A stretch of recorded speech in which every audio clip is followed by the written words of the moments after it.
um pastor presbiteriano contando as suas pesquisas relacionadas aos avistamentos ufológicos na Bíblia.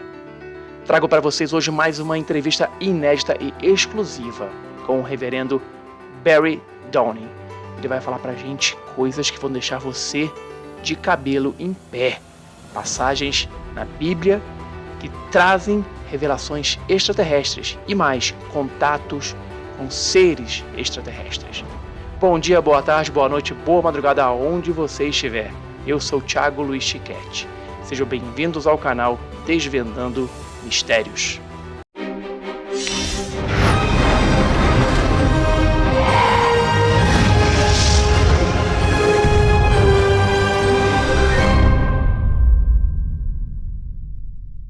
Mas antes de começarmos essa entrevista inédita e exclusiva, não se esqueça, se inscreva no canal se você ainda não for inscrito. Marque o sininho, para sempre que tiver um vídeo novo você ser avisado. E dê um like em todos os mais de 300 vídeos do canal. Não deixe também de dar a sua opinião nos comentários. Então, vamos lá, para essa entrevista fantástica e reveladora com o reverendo Barry Downing. Thank you, Reverend Barry, for being in my YouTube channel. Thank you very much for your time. And we will show to the Brazilian audience some of your research that is very interesting, for sure. Thank you very much, sir. Good to be here. Well, I will start with the same questions that I asked to all my guests. What led you to the UFO research? All right. The thing that led me first was my own father, who brought home Donald Keyhoe flying saucer books from the library when I was a junior in high school. This would be 1955. And he, of course, was an early advocate of believing not only that flying saucers are real, but that the government was covering up their existence. And really, the story hasn't changed much since 1955. He was a major in the Marine Corps, but he was also a pilot. So he had access to other military pilots. And so he heard stories of close encounters with flying objects from other pilots. And he also talked to people who were aware of the inner workings of the government and how secrets were kept. And I believed that he was telling the truth and that the government was covering up. So that's how it began. I think most every person that likes UFO ufology and phenomenology started with a book. I started with my father's book, Chariots of Gods, from Eric von Däniken. It was my first book about this. It's not UFO phenomenon, but it's around the subject. And Rav, in your research, you talk about, well, first of all, you are author of this amazing book. Yes. Biblical UFO Revelation that Yes. we can buy here now in Brazil from Amazon.com.br. Yes. You can buy it. And in your book, you are very clear about why we don't believe in ascension anymore. Yes. Why? Well, when I was in seminary, one of my professors said, no one today believes in the ascension because in biblical times, people believed that the earth was the center of the universe. Above was heaven, below was hell. And now in the space age, we know that the earth is not the center of the universe. The earth is just a planet that rotates around the sun. And furthermore, the earth rotates on its axis. What this means is there's no real up. Up keeps changing. And so if there's no up, how could Jesus ascend up?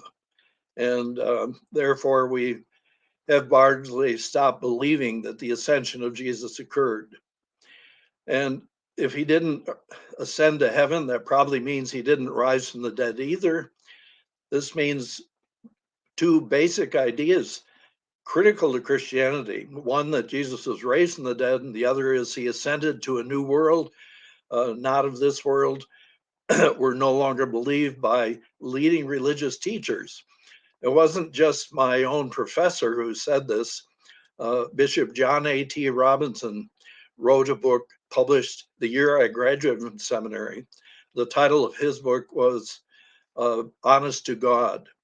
And he made the same arguments that we need to give up believing in the extraterrestrial writings that are in the Bible. And I felt there wasn't anything worth saving in our faith if we didn't believe in life after death anymore. And so I started doing research on the issues of space and time in my graduate work at the University of Edinburgh.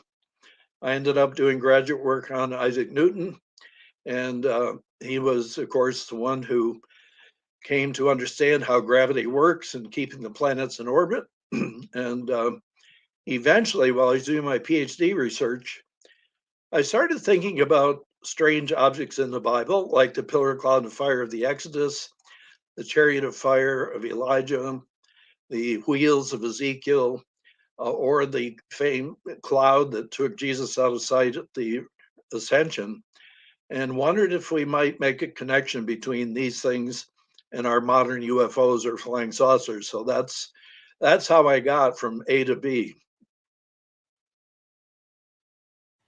That's amazing. And let me ask you, you were to a seminar and became a reverend, and I know if this is steps is the correct steps to get to be a reverend, but while in a seminar, do you think that people believe it in the extraterrestrial hypothesis, because is one of the hypotheses, right? Okay, you brought up Chariots of the Gods, and my book, the first book, The Bible and Flying Saucers, was published the very same year that Chariots of the Gods was published here in the United States, which was 1968. And Eric von Daniken and I have parallel ideas about ETs being involved in human history in the past. We agree on that. What we don't agree on is exactly what the ETs were doing back in biblical times. Von Daniken, of course, doesn't mention UFOs in Chariots of the Gods. He's mainly concerned with archaeological objects from our past, like the strange drawings in the plains of Nazca, or maybe the pyramids of Egypt. How did ancient people build these monuments without advanced technological help? He did also deal with the Bible somewhat. Chapter 4 in Chariots of the Gods is called Was God an Astronaut? And he says, no, God was not an astronaut. The biblical people were pre-technological. They were ignorant about technology. And therefore, when ETs came flying in the skies in their chariots, primitive people bowed down and worshiped them, thinking they were gods. And he cites the book, the wheels of Ezekiel, as an example. Ezekiel says he sees some strange flying object, a wheel within a wheel, and inside is a being, a human-like being. And von Daniken says, that isn't God. God doesn't need a UFO to fly around in the universe. God is bigger than that. So what Ezekiel is seeing is simply an ancient astronaut or an ancient alien, as the TV series by the History Channel came to call von Daniken's material. What I challenge in von Daniken is that the biblical angels or aliens, whichever you want to call them, or TTs, could be agents of God. They don't have to be God. So if we ask the question, could agents of God fly in UFOs or spaceships? I think the answer is yes, even if we don't say that God in his ultimate reality flies in a spaceship. Von Daniken did not mention the pillar of cloud by fire and the pillar of cloud by day and the pillar of fire by night, which is the key UFO of the Exodus. And the reason that this is key is the Exodus UFO brings about the Exodus deliberately. The Exodus is not an accidental result of ET contact with humans. Whoever the aliens are, they brought about the Jewish Exodus on purpose, and they parted the Red Sea with advanced technology on purpose. And it's no wonder that the Jewish religion came into existence as a result of their contact with these ETs. Yeah, well, so you mentioned the pillar of the cloud and fire. Yes. And you mentioned about the Red Sea parting. Let's start with the pillar of the cloud and fire of the Exodus. Yes. Why, in your opinion, it was an extraterrestrial event? All right, in Exodus chapter 13, verses 21 and 22, the pillar of cloud and of fire is first mentioned and described. The Lord went before them, that is, before Israel, in a pillar of cloud to lead them by day, and a pillar of fire to lead them by night. The pillar of cloud by day and the pillar of fire by night did not depart from before the people. Keep in mind that the Exodus lasted 40 years. So for 40 years, the pillar of cloud and fire was with the Jewish people. I think this is the longest close encounter in human history. It lasted 40 years. In any case, the pillar of cloud and fire leads Israel up to the Red Sea. And we read this in chapter 14. People at home can look in their Bibles and start reading in verse 19. It seems like an unwise move to lead the Jewish people up to the Red Sea with the army of Egypt and their chariots following closely behind. It seems stupid to do this unless the beings in the pillar, cloud, and fire have the advanced technology to cause the parting of the Red Sea, which we know takes place very soon after the Jews arrive at the Red Sea. First of all, the pillar of cloud moves from in front of Israel and settles on the ground between the Egyptians and Israel and keeps them apart until it gets dark. And then under the cover of darkness, the Bible reports a strong east wind is blowing, and the Lord is doing it. And of course, from the Jewish point of view, the Lord is in the pillar, cloud, and fire. And of course, the Lord is talking to Moses this whole time, not only now, but during most of the Exodus. And so we have some type of intelligent being guiding the pillar of cloud and also in verbal conversation with Moses. Now, whether this is conversation that everybody could hear or whether it's by mental telepathy, which seems to be the case with many modern UFO contact cases, I don't know.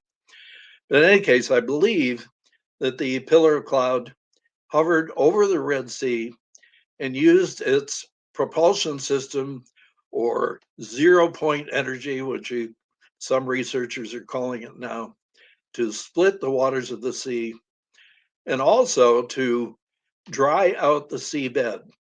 The Bible reports when Israel crossed, the waters were a wall to them on their right hand and on their left, and they crossed on dry ground. It's one thing to get the water out of the way, but the Jewish people certainly expected to be walking in mud all the way across, and there was no mud. It was dry ground. How could the ground or the seabed become dry overnight? I believe that the wind reported is part of the story. I believe when the UFO hovered over the Red Sea, that it pushed air down into the open sea channel, and that air shot out each open end. Okay, there you've got a picture of what I believe occurred. This is by Lynn Merrifield. She did this drawing at my request. And what we see here is the pillar of cloud, a cylindrical UFO hovering over the Red Sea. and using its propulsion system to keep the waters apart as walls of water. But I believe during the night, a tremendous amount of heat came from the UFO to dry out the seabed. Now, this may seem a little strange, but there are many reports that when UFOs land on the ground, they give out a tremendous amount of heat. May 12, 1962, a UFO landed in Argentina. 3 people, adults on the road, saw the UFO and were starting to walk toward it, and it split in half and took off, flying away in 2 separate sections. They called the police. An investigation took place, and soil samples were taken from the landing spot. And the soil samples were examined by a naval laboratory. What they found is that bugs, which were in the soil sample, were carbonized, turned to carbon. Likewise, the soil itself was petrified. It became more like rock than dirt. And I believe this is what happened, that a tremendous amount of heat was poured onto the seabed, and therefore Israel, when they crossed the Red Sea, could walk on dry ground. Then the Egyptian chariots tried following them, and the chariots went fine for a while, and the Jews were on the other side, kind of high and dry, the west shore now, looking back, and they saw something strange happen. This is what the Bible says in verses 24 and 25. In the morning watch, the Lord in the pillar of fire and cloud looked down upon the host of the Egyptians and discomfited the host of the Egyptians, locking their chariot wheels so that they drove heavily. How could this happen? How could some kind of force come down from up above and lock the chariot wheels? I believe the best explanation is that the chariot hubs will be made out of metal, of course, iron probably, and likewise the axles of the chariot wheels will be made out of metal. Metal expands when it is heated. And my guess is that it didn't take a huge amount of heat for the metal in the hubs and the chariot axles to expand so that suddenly the chariot wheels would not rotate anymore. So in other words, using some advanced heat technology, the ETs were able to lock up the chariot wheels. The Jewish people on the far shore saw this happen. They knew that the cause of the locking up had come from up above. The drivers of the chariots obviously were suddenly mystified because the horses couldn't pull the chariots anymore, or not very well, because the wheels weren't turning. Then Moses raised his hands over the sea, and the walls of water collapsed, and the Egyptian chariots were drowned, and their drivers were drowned, and that was the end of Egypt. And also, it meant that Israel could not go back to Egypt. They were, in a sense, out in the wilderness to stay. And of course, out in the wilderness, the pillar of cloud landed on Mount Sinai. The Exodus UFO landed on Mount Sinai. Moses met with beings in the pillar of cloud and was given all the commandments of the Jewish religion, including the 10 commandments. So this is how the Jewish religion was created by the ETs. And this is the part that both Eric von Daniken misses, and likewise the History Channel series on ancient aliens misses, because they didn't allow me to say these kinds of things. They let me say some things about ET contact in the Bible, but not to say that the Jewish religion was actually deliberately caused by ETs. Wow, it's amazing. And I read the book, but still amazing hearing you say it. And a very there was a fantastic the Fatima miracle of the sun in 1917. Yes, October the UFO, 13th. the UFO dry the cloth and the soil of more than 14,000 people there, and they have this capacity. It's like a microwave. but Yes. with no harm to the people. It's amazing. Yes, and that could apply in the situation at the Red Sea too, you see, because uh, they might apply the heat to the axles of the chariots, and it wouldn't necessarily kill the horses or kill the drivers of the horses. So that's certainly one of the things to notice is they can control heat in ways that we usually can't.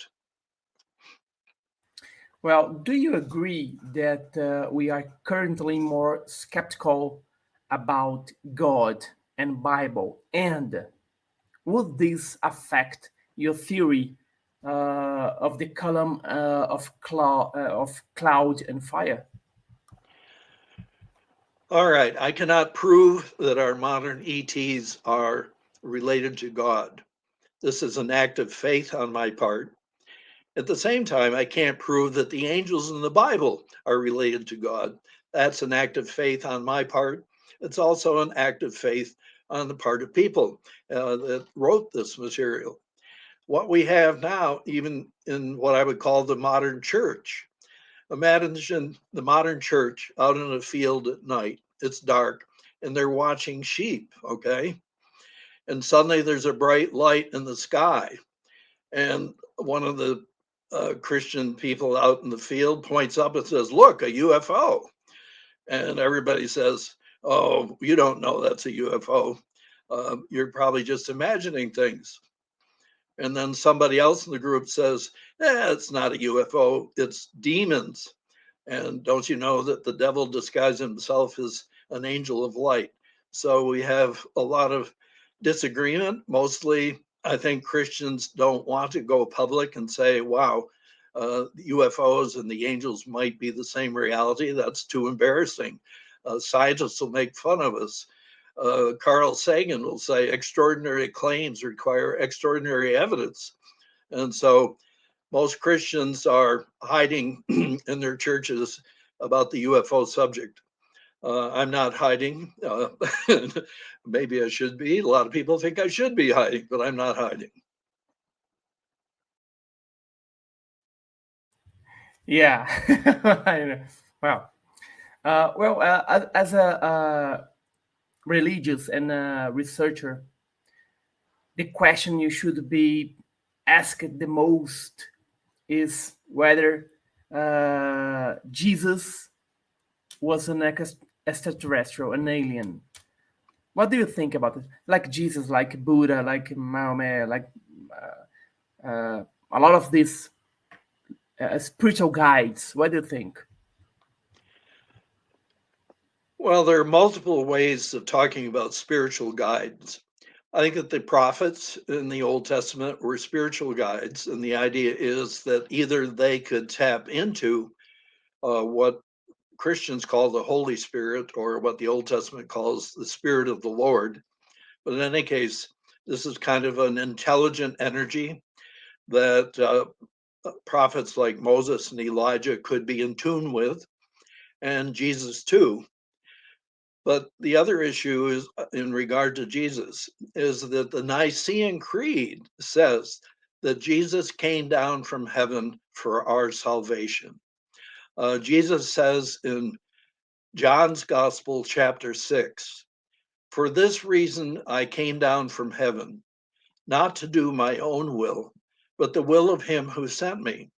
And this is the will of him who sent me, that everyone who believes in me should not perish, but should have everlasting life." What this means is that Jesus saw himself as having had a life before he came to earth. This is not usually thought of because Christmas is coming very soon, and it's only about 30 days away. And if Jesus was born of a woman, how could he have had a life in another world? I don't know the answer to that, except to say that we don't know how consciousness might be transferred from uh, a world somewhere else into our world. We have near-death experiences that are reported now, and I think many of them are valid. And what happens is a near-death experience is someone may be on an operating table in a hospital. This is a typical story. The operation goes badly, and the person dies on the table. In the meantime, the soul or the mind or the consciousness of the person who died leaves the body, and the person who died is able to see his own body on the operating table. He's able to see the panic among the staff trying to revive him. He's able to go to the waiting room where his loved ones are waiting anxiously, or he may even then go through space in some way and meet relatives who've died ahead of him. And he may chat with them, or they may wave at him, tell him to go back. And then he comes back into his own body or his own mind and is revived. And then he tells us the story. What this means is consciousness can be separated from our physical body. And I think this is true. So then the question is, could the consciousness of Jesus be from some other world and then enter his body here when he's born of Mary? And if so, what might that mean for the way he behaved in his life on earth? And would we want to call him an extraterrestrial because this is what happened? Our normal thinking of an extraterrestrial is, 4-foot tall gray beings who say they're from Mars or something like that. I don't think Jesus is a 4-foot being from Mars. I don't think he's extraterrestrial in the sense we see him in the movie E.T. or in Close Encounters of the Third Kind. We need to understand that our idea of aliens is very much shaped by Hollywood more than by science. But in any case, I think Jesus had a consciousness that he lived in another world before he came to earth, and then he went back to that world after his ascension. And so in that sense, Jesus was an extraterrestrial. He came to earth, and he's an extraterrestrial now because he's in another world, the world where the angels are, where whatever extraterrestrial beings there are that we're seeing now, if they are the same reality, that's where they are. In that sense, I see Jesus as an extraterrestrial. But there are several passages in Bible that speak of this strange aspect of the Jesus. Is it correct? We have it on Bible. I would say that Jesus does many things that most humans can't do. He can make the blind see. He can make the deaf hear. He can raise the dead. He can walk on water. These are things that normal people cannot do. But it's interesting that sometimes when people have close encounters with ETs, they report that if they had cancer, they're healed. If their eyesight was bad, they can now see. Or even in reverse, if they had good eyesight and now they're blind. This is interesting because the Apostle Paul had a close ET encounter on the Damascus Road, which is reported in Acts, the book of Acts, chapter 9, chapters 22, and chapter 26. Each of those chapters report the story of the Apostle Paul before he was converted on his way to Damascus to put Christians in jail. A bright light hovered over him. He heard the voice of Jesus talking to him, and he became blind. In any case, we find that unusual things happen to human bodies when they come in contact with ETs. And in the case of Jesus, we find when people had leprosy, they could be healed. When they were blind, they could see. When they were deaf, they could hear. And I think that in that sense, he had ET power. ET power similar to what we see in some of our modern ET encounters. Well, in your book, this book that I showed you before, Biblical UFO Revelations, you were attacked, but not by the scientific community, by religious leaders Why?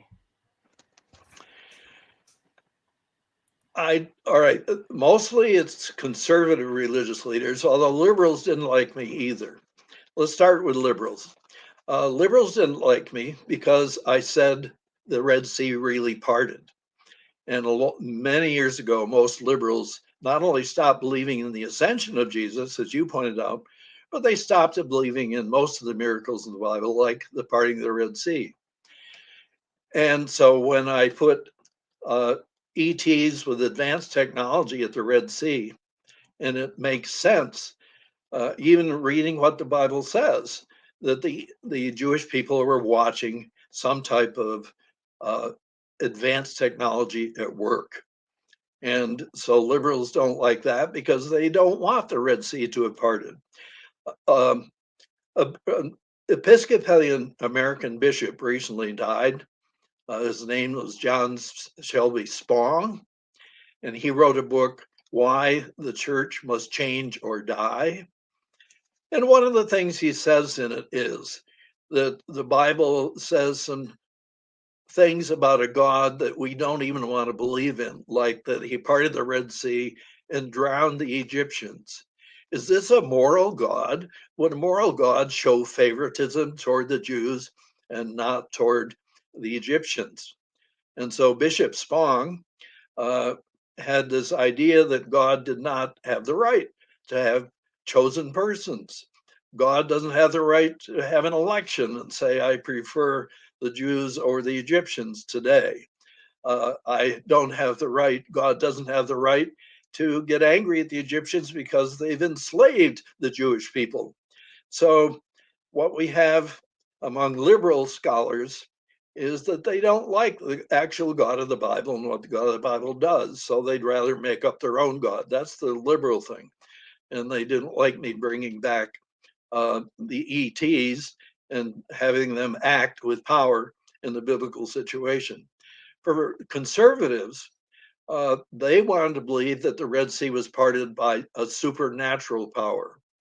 And so when I substitute technological power for supernatural power, this undermines their whole idea of God, and they don't like it. And so at the same time, conservatives are more likely to believe UFOs are real and take UFO stories more seriously than liberals. And so we have people of the conservative Christian approach who see ETs in one of two ways. They either see them as demons, and we'll say, or they may see them as fallen angels. There's an author by the name of Chuck Missler who wrote a book called Alien Encounters. His argument was that modern ETs are fallen angels, such as those reported in Genesis chapter 6. And in Genesis chapter 6, it reports that the sons of God, who are understood to be angels, but fallen angels, come to earth. They find human women attractive. They marry them and have sex with them and produce giants by their union with them. And the book of Enoch, which is not a biblical book, it's written during biblical times, but the book of Enoch argues that about 200 angels rebelled against God and were part of this Genesis 6 story. Well, Chuck Missler has argued that what's really going on is that modern ETs are in fact fallen angels. They're doing sexual stuff with both men and women, taking them on board their aircraft, usually withdrawing semen from the men, ovum from the women, that kind of thing, so that this represents rebellion against God. And of course, one of the most famous ET encounter cases, the Antonio Villa-Boas case in Brazil, and I believe it was 1957. Was that the right year? Where he had actual sexual intercourse with an extraterrestrial woman that seems to correspond with Missler's point of view. The other point of view, the demonic point of view, has been argued by those like Gary Bates. The problem is that demons never have a body. demons can enter somebody's body, but they never have a body of their own. And so part of the problem for conservatives is that the demonic theory kind of cancels out the fallen angel theory of Chuck Missler. On the other hand, the fallen angel theory of Chuck Missler cancels out the demonic theory of Gary Bates, because they're either going to be embodied or they're not. Which way are you going to go? Are you going to go with Missler and they've got bodies? Or are you going to go with Bates and they're non-bodied, don't have bodies, they're demons? So that's where the conservatives are.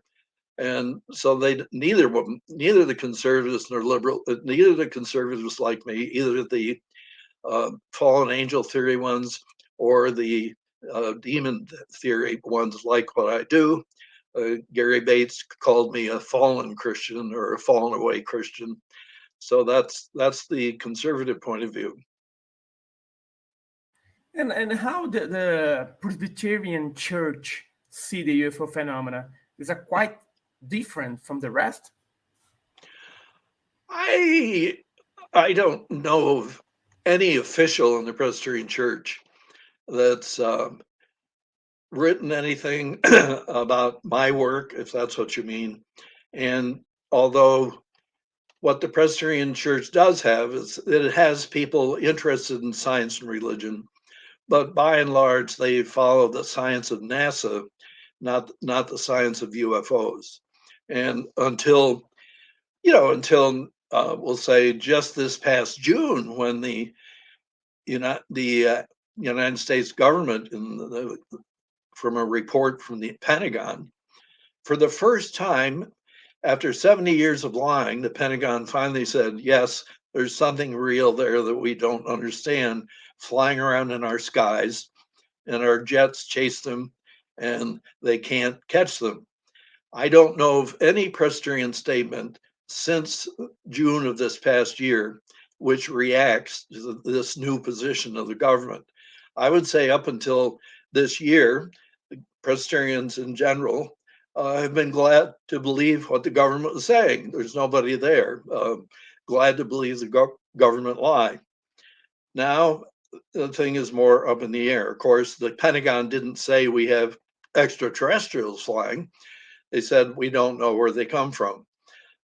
They thought maybe it's advanced technology from Russia, or maybe it's advanced technology from China. But one of our senators said, what's going on here is so far advanced, there's no way that any Earth power, China, Russia, or the USA, could have created this. That means that in one way or another, these ETs come from another world.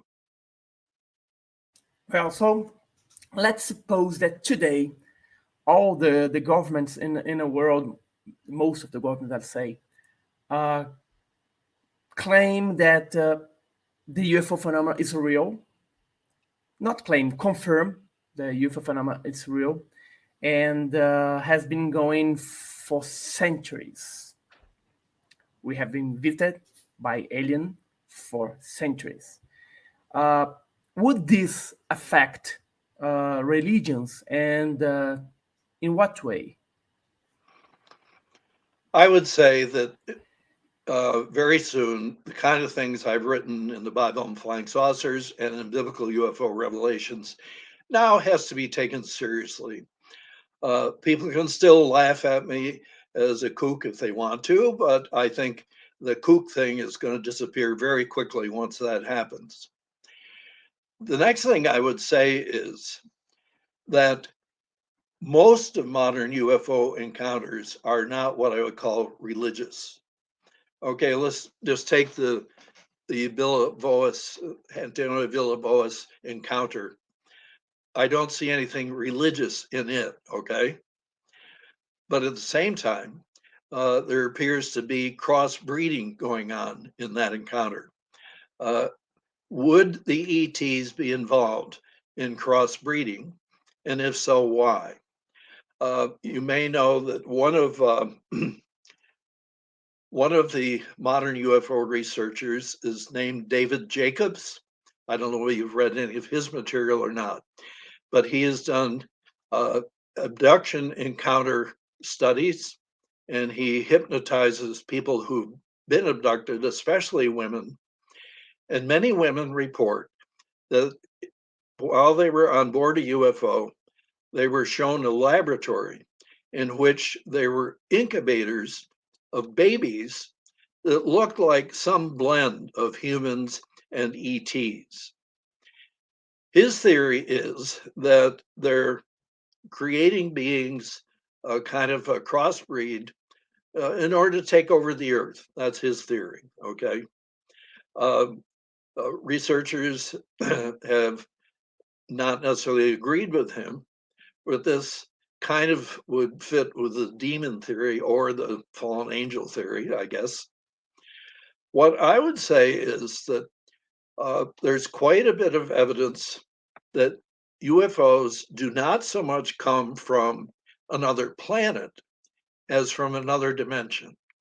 And so if the governments of the world were to announce that UFOs are really there, then the question would be, do they come from another planet in our visible universe, or do they come from another dimension?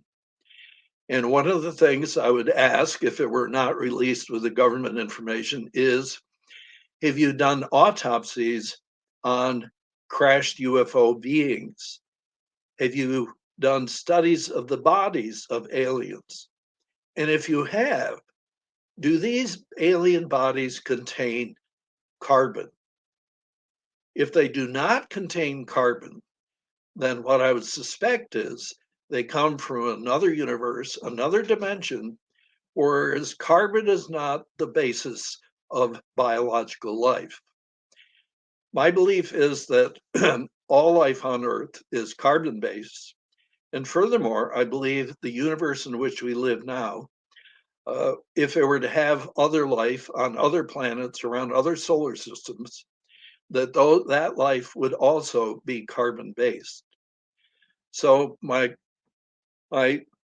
point of view is that we need to know whether or not modern ETs come from another dimension. If they do, where space and time may be quite different from our understanding of space and time, that would mean, what kind of power do they have in this other dimension?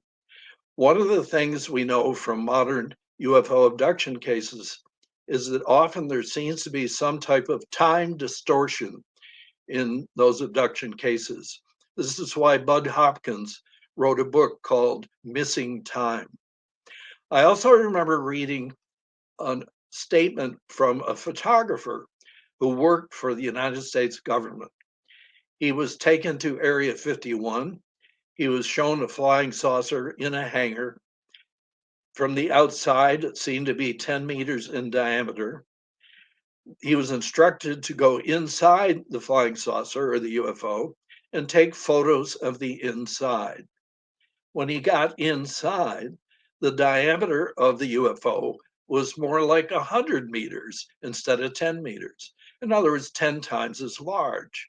How can the inside of a UFO be 10 times as large as it looks on the outside? This is a reversal of our understanding of how space and time work. If a UFO can create its own space or its own universe, what does this do to their ability to speed through time and space in our world? I don't know the answers to these questions, but here's what I'm wondering. Is it possible that our modern ETs not only have been looking over Earth for years, because that's their job to do, but suppose they've been looking over all other planets in the universe, which is their job to do. And suppose, we now say that planet Earth is in what they call the Goldilocks orbit, meaning that it's not too close to the sun, which would be too hot, or too far away from the sun, because that would be too cold. So let's say that there are millions of Goldilocks orbits in the universe, and that these have planets that could have life on them. Are they going to want to just sit on their hands in this other dimension and hope they get lucky that life evolves a few million years at a time on these other planets? Or are they going to want to plant life on these other planets? And if so, would they start taking some of the samples of life on Earth and flying it to these other planets? That would be something I'd want to know. What's interesting is that many modern UFO reports hover over water, they hover over the ocean, they hover over lakes. And in the hovering process, they sometimes then go underwater. What are they doing down there? I don't think that they are collecting, rocks necessarily. My guess is that there are millions of types of life forms under the ocean or under the lakes, and that they are collecting these in order to carry them to other planets. That's my guess. So I don't believe David Jacobs' theory that they're ready to take over the Earth. I think they already, in a sense, control the Earth as much as they want to, and that they therefore can proceed to sow seeds in other planets. In Matthew chapter 13, Jesus tells two sowing parables. The kingdom of heaven is like an owner who sowed seed in a field, and some seed fell on hard ground, some seed fell on good soil and grew up. Other seed was choked out by weeds. So this is my understanding of what's going on. And if the government were to release its UFO information, the governments of the world, those would be the kind of questions I would ask. So that what I think we're going to have to do is to have a new idea about creation. And of course, in other words, a different way of looking at Genesis in the Bible, chapters 1 through 3 especially. I'd say there are two key parts to the creation process. First of all, you got to have dirt and water and air, and the Big Bang gave us that. And then we have to have life, biological life. And my guess is that the ETs are involved in spreading biological life throughout the universe, and that some of our biological life is useful to the ETs. That's great, my friend Barry, Reverend Barry. I'd like to thank you very much for your time, very much for your word, very much for your study, because it's an amazing study and research. And once again, your amazing book, we can buy it on Amazon.com.br here in Brazil. You can receive here in Brazil. And once again, thank you very much for your time. Brazilian audience is gonna love this interview. Thank you. Então, pessoal, o que vocês acharam das afirmações do reverendo Barry Downing? Será mesmo que a Bíblia é um livro de histórias de relatos de contatos com seres de outros planetas? Será que ela foi baseada em contatos extraterrestres? Deixe a sua opinião nos comentários do vídeo. Um abraço e até a próxima.